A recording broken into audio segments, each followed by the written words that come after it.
одамна ни беше потребен ваков закон. Јас знам дека сите не се членови на Комисијата за политички системи на Законодавно-правната комисија, па само ќе укажам на она што веќе го кажав пред министерот, кој присуствуваше на седницата на комисијата. Благородна цел е навистина да се намалат таксите, за да може пристапот до правдата, до правото и правдата да биде полесен. Тие беа несватливи за едно вакво сиромашно општество. Веројатно тоа ги одвраќаше мнозина од луѓето, а особено социјалните случаи, да иницираат постапка пред судот. Мислам дека со намалените такси ќе се зголеми довербата во судството, бидејќи пристапот ќе биде полесен. Се надевам дека ако и судот суди според уставот и законите, уште повеќе ќе се зголеми довербата. Значи фреквенцијата ќе биде поголема. На крајот на краиштата ќе останат повеќе средства за сите кои имаат потреба од право и правда, а мислам дека тоа е на линија на владењето на правото. Бидејќи не беше заменик министерот на седницата, туку беше министерот, јас само би сакала да укажам на некои номотехнички проблеми кои се повторуваат. Речиси, нема предлог закон од владата, каде што не ги воочувам и постојано си се прашувам, знам дека имаше еден многу почитуван орган во рамките на владата, секретаријатот за законодавство, и се уште во македонската јавност, кога зборуваме за право и правда, не можеме да ги заборавиме личностите како господинот Цаца, како мојот професор Владимир Митков, како Елена Поповска, кои беа синоним за луѓе кои на министрите одважно им кажуваа во владата дека треба да се држат до правото и правдата, и знам дека бурни расправи имало дека треба политиката што ја водат да ја врамат во правото. Од тој аспект јас и на комисија и сега само ќе повторам некои работи.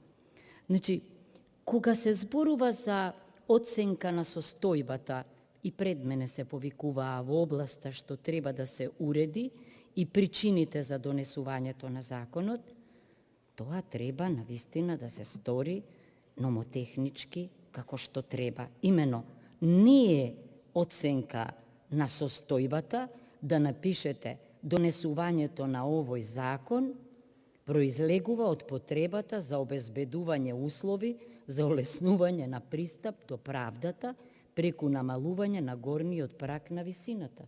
Тоа не е оценка на состојба, туку тоа е цел.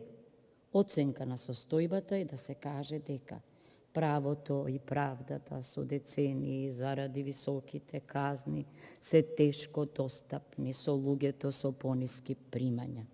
Така што таа наместо да им е блиска, им бега. Правдата, високите такси ги одвраќаат луѓето на некој начин воопшто да влизат во спорови.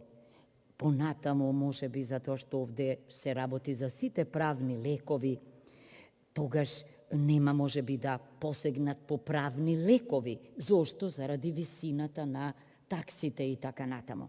Тоа е, значи, го прави правото споро, а за доцнетата правда е голема неправда за многу луѓе и недостижно правото, а правдата исто така спорна. Значи, треба наедноставно да ја опишете ситуацијата, односно причините што ве натерале да предложите ваков закон, колку што помнам и во 2016, мислам дека беше во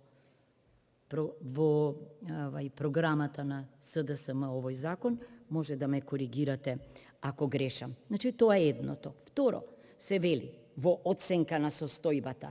Измената која се предлага е согласна основната намера на владата за членство во ЕУ и е во духот на реформите во областа судство и негово натамошно унапредување. Не е тоа состојба, туку тоа е намера, тоа е цел. Понатаму, Се вели, текстот на законот беше на мислење на надлежните институции. Јас го прашав министерот, кои се тие надлежни институции? Предпоставувам, може би, на судските институции, мислеше. Но мислам дека мора да воспоставиме пракса консултацијата да биде овде. Оти законодавна институција е собранието.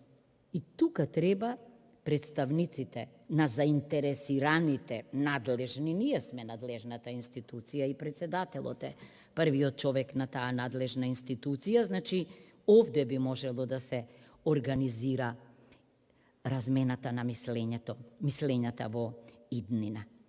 Да, нема фискални, односно ќе има фискални импликации, се разбира, тоа е она што сакав да го посочам и само да кажам дека ќе го поддржам овој закон, зашто е добро решение за доцнето, но добро решение. Добро е што ние тоа ќе го сториме, ќе ни го помнат граѓаните, за сите граѓани, понатаму тоа е дел од програмата на ВМРО ДПМН, што значи и легално и легитимно е јас да гласам за овој текст. Благодарам. Ви